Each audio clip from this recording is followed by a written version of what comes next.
العمر لم يكن معيارا في قرار اعتزالي. هناك عوامل أخرى أهم.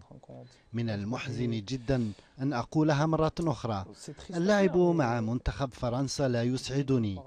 فمنذ سنوات طويلة أتعرض لحملات تشهير. ففي 2008 قالوا أنني جلست مكان أحد اللاعبين في حافلة المنتخب. هذا ليس صحيحا.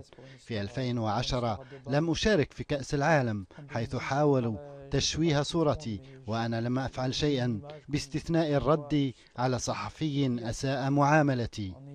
لقد تصرفوا معي بقسوة وأكثر بكثير مما فعلوا مع لاعبين أضربوا خلال مونديال جنوب إفريقيا. وفي النهاية أنا إنسان فقط، لدي شخصيتي وكرامتي.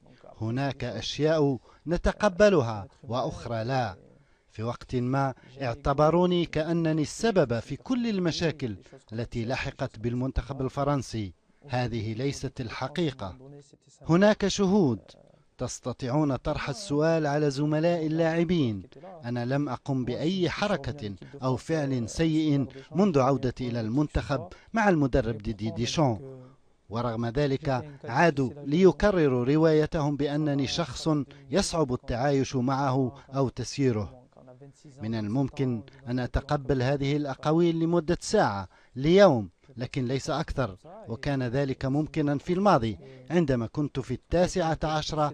أما الآن وقد بلغت 27 وألعب في واحد من أكبر الأندية في أوروبا، فلا يمكنني أن أتقبل مثل هذه المعاملة.